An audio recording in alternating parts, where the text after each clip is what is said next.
China just made the single biggest strategic miscalculation in the Taiwan Strait since 1996. And I'm not talking about another round of military exercises or diplomatic posturing. In the span of just 72 hours, Beijing authorized a series of actions so aggressive, so miscalculated, and so fundamentally flawed that they have accomplished something the Pentagon has been trying to achieve for 3 decades.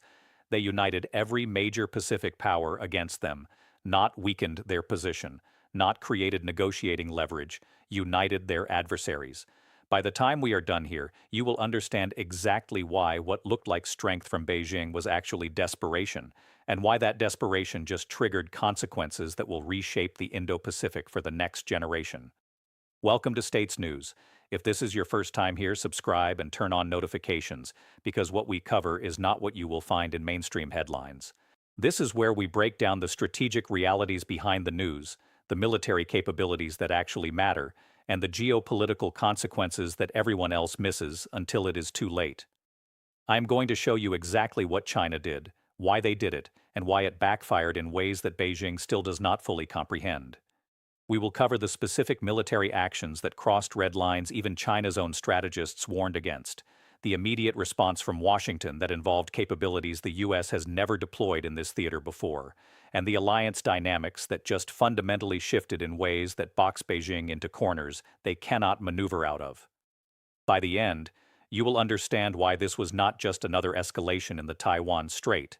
This was the moment China's window for reunification did not just narrow, it slammed shut, and the people making decisions in Zhongnanhai are only beginning to realize what they have done. Now, to understand why what just happened represents such a catastrophic error in judgment, you need to understand the strategic calculus that has governed cross-strait relations for the past 3 decades. Taiwan is not just another territorial dispute. It sits at the center of what Pentagon strategists call the First Island Chain, a geographic arc running from Japan through Taiwan to the Philippines that either contains Chinese naval power to the Asian mainland or allows it to project into the Western Pacific. Control of Taiwan would give the People's Liberation Army Navy direct access to the Philippine Sea, fundamentally altering the balance of power across the entire Indo-Pacific region. For China, reunification with Taiwan is not merely a policy objective, it is a matter of regime legitimacy. The Chinese Communist Party has built its domestic political narrative around restoring China to what it calls its rightful place in the global order, and that narrative explicitly includes bringing Taiwan under Beijing's control. Xi Jinping has made this personal. Multiple times he has stated that reunification cannot be passed down from generation to generation, implying that it must occur on his watch. That creates a ticking clock that drives Chinese strategic thinking in ways that do not always align with rational calculation of costs and benefits. But here is what makes the Taiwan situation fundamentally different from every other territorial dispute China is involved in. Taiwan is not the South China Sea, where China can build artificial islands and gradually change facts on the ground while the international community issues statements of concern. Taiwan is a functioning democracy of 24 million people, with a sophisticated military, a critical position in global semiconductor supply chains, and defense relationships with the United States that, while deliberately ambiguous in some respects, are absolutely clear in others.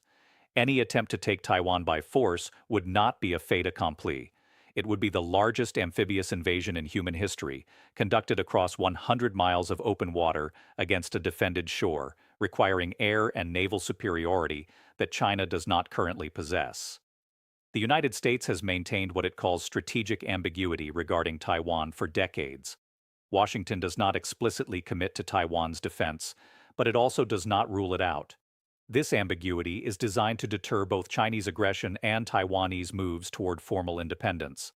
But underneath that ambiguity sits very concrete military planning. The Taiwan Relations Act requires the United States to provide Taiwan with defensive weapons. Multiple war games conducted by the Pentagon, including classified simulations and public exercises run by the Center for Strategic and International Studies, have examined scenarios for conflict over Taiwan. And while those simulations show such a conflict would be catastrophically costly for all parties involved, they also show that U.S. intervention would make a successful Chinese invasion extremely difficult, if not impossible, under current force structures. That brings us to what China just did. On March 15, 2026, the People's Liberation Army initiated what Beijing called a routine military exercise in the Taiwan Strait. Except this was not routine. Chinese forces established what amounted to a naval blockade of Taiwan's major ports.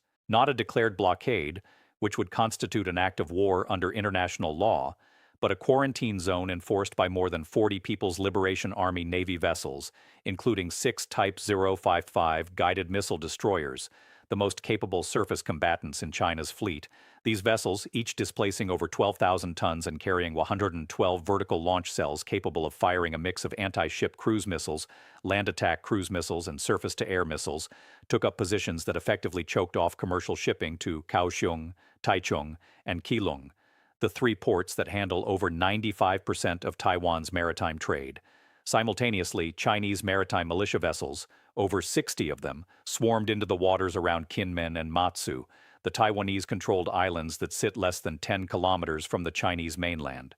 These are not military vessels in the traditional sense. They are fishing boats, but fishing boats operated by personnel with military training, equipped with communications gear that links them directly to PLA command structures, and used to assert Chinese presence in contested waters while maintaining the fiction of civilian activity.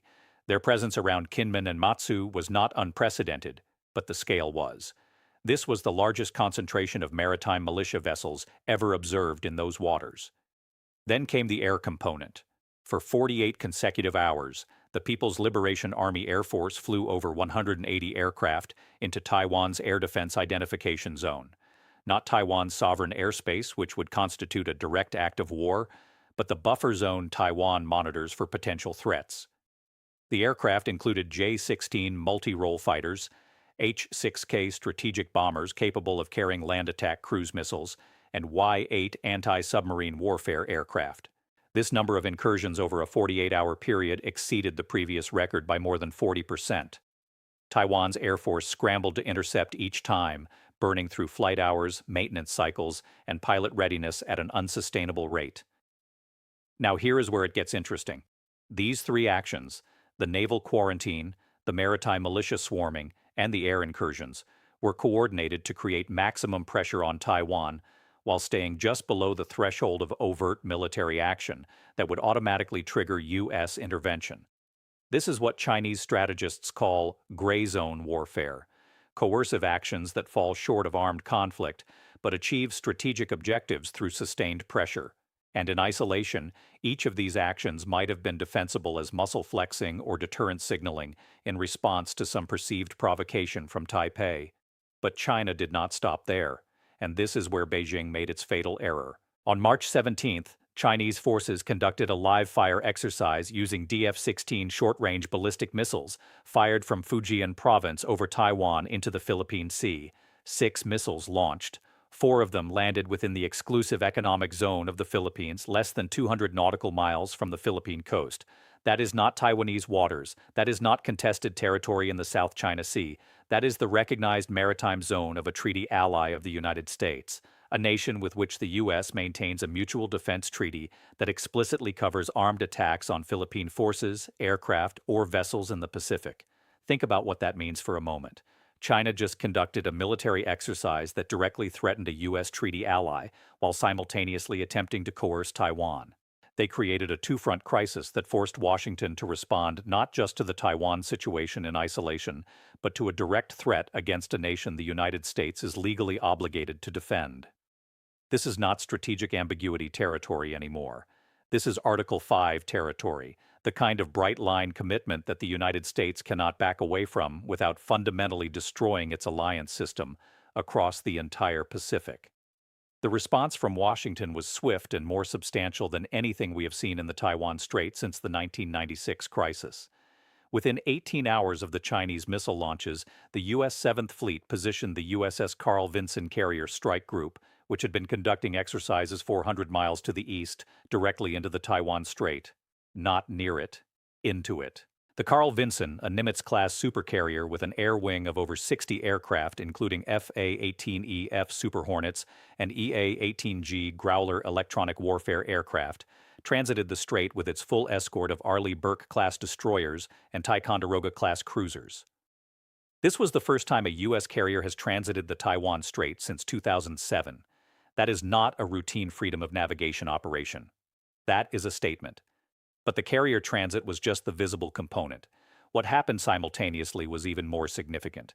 The United States deployed, for the first time in the Western Pacific Theater, operational units equipped with the Precision Strike Missile, the replacement for the Army Tactical Missile System that has a range of over 500 kilometers and can be launched from the M142 HIMARS platform. These units, part of the multi-domain task force that was established specifically for Indo-Pacific operations, took up positions on Okinawa and in the northern Philippines with the explicit approval of both Tokyo and Manila. The Japanese government, which normally exercises extreme caution about anything that could be perceived as militarization, approved the deployment in less than 6 hours. The Philippine government did the same. Let me explain what that capability means in this context. The Precision Strike Missile gives U.S. forces the ability to strike targets across the Taiwan Strait from Japanese or Philippine territory. Chinese naval vessels enforcing their quarantine, air bases in Fujian province launching those air incursions, even the missile launchers that fired those DF-16s, all of them are now within range of a system that can be moved rapidly, hidden easily, and fired with minimal warning. China's entire strategy for controlling escalation in a Taiwan scenario depends on the assumption that U.S. forces would need to operate from distant bases or from carriers that can be targeted by China's anti-ship ballistic missiles. The Precision Strike Missile just broke that assumption, and here is the second-order effect that Beijing clearly did not anticipate. Japan and the Philippines are not just hosting these capabilities, they are integrating them into their own defense planning. Japanese self-defense forces are training alongside U.S. Army units on HIMARS operations. Philippine forces are learning the systems. This is not temporary crisis deployment. This is the foundation of permanent capability positioning that will remain in place long after this particular crisis passes. China just accelerated the exact military buildup around its periphery that it has been trying to prevent for the past decade. Now let's talk about the economic dimension, because this is where China's miscalculation becomes truly staggering. The Taiwan Strait is not just a military flashpoint. It is one of the most critical shipping lanes on the planet. Over 50% of global container traffic passes through these waters. When China effectively blockaded Taiwan's ports, they did not just threaten Taiwan's economy. They threatened the entire East Asian supply chain. South Korea, which depends on the Taiwan Strait for access to markets throughout Southeast Asia, immediately began diverting ships to longer, more expensive routes. Japan did the same. The cost of shipping a container from Busan to Singapore increased by 40% in 3 days. Insurance rates for vessels transiting anywhere near the Taiwan Strait tripled.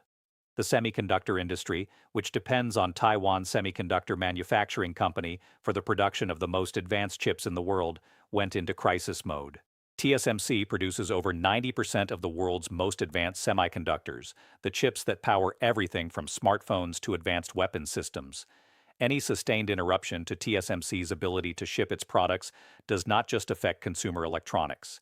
It affects military readiness for every advanced military on Earth, including China's own. Beijing knows this. They know that a prolonged crisis in the Taiwan Strait does not just hurt Taiwan.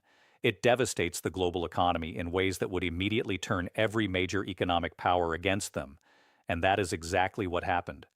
The European Union, which typically exercises strategic patience regarding Taiwan, issued a statement within 48 hours explicitly calling for freedom of navigation in the Taiwan Strait and announcing that EU naval forces would increase their presence in the Western Pacific.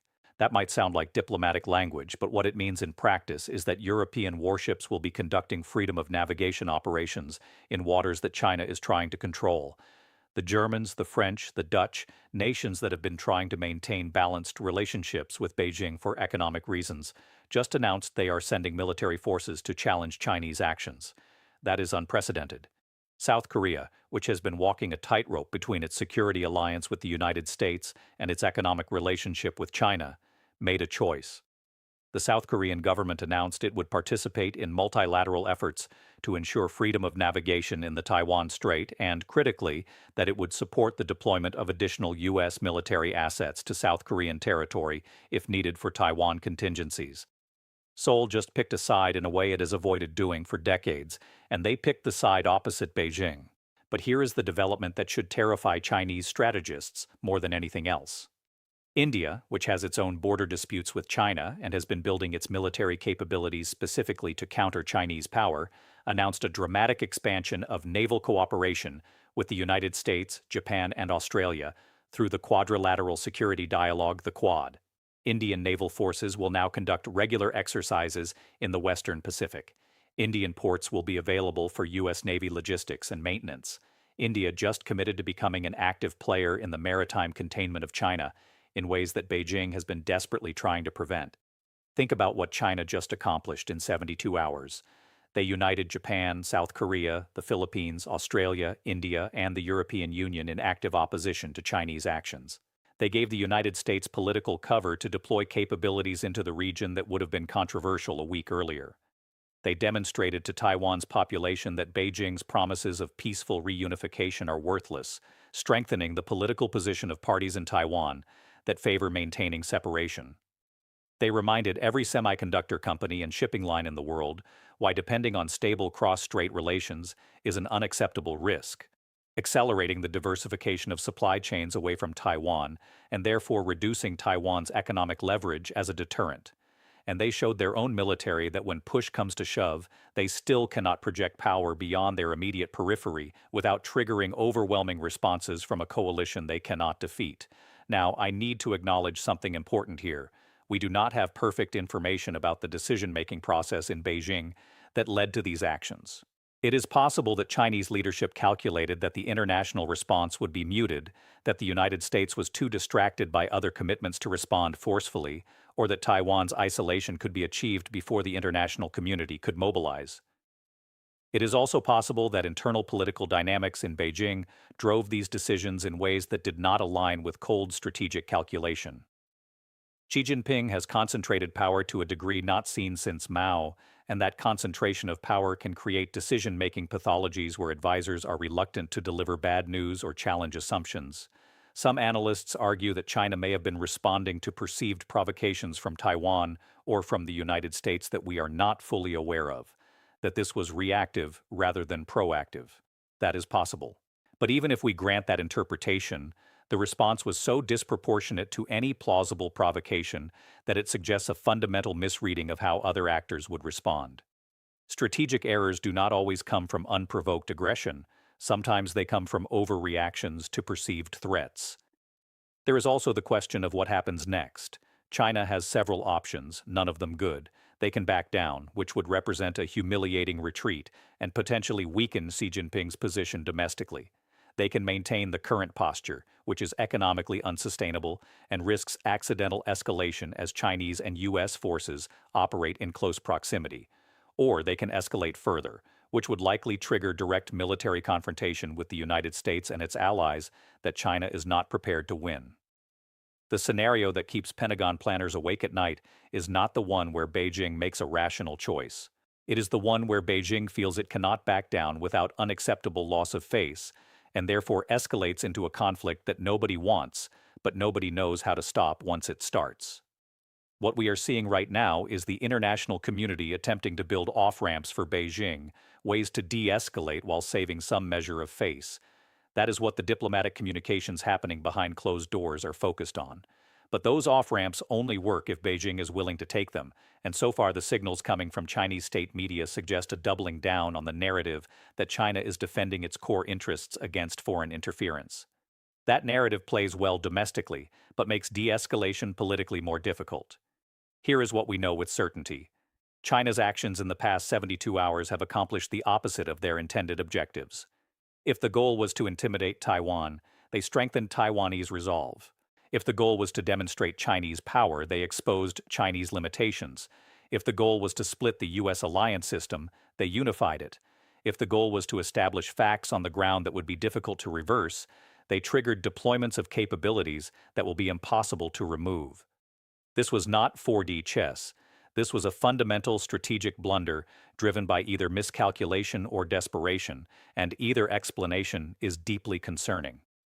The Taiwan Strait is not going back to the status quo that existed a week ago. The United States has deployed capabilities it will not withdraw. Japan and the Philippines have made commitments they cannot easily reverse. The international community has been reminded in the starkest possible terms why Taiwan's security matters to global stability. And China has demonstrated that its window for achieving reunification through coercion, if that window ever existed, is closing rather than opening. This is states news. The next few weeks will determine whether Beijing recognizes the magnitude of its error and seeks a path to de-escalation, or whether pride and domestic political considerations drive further actions that nobody can predict the consequences of. Either way, March 2026 will be remembered as the moment when China's strategy for Taiwan fundamentally failed, and when the balance of power in the Indo-Pacific shifted in ways that will define the region for decades to come. Subscribe if you want to understand what happens next, because this story is far from over. The question is not whether China made a mistake. The question is whether they understand it in time to avoid making an even bigger one.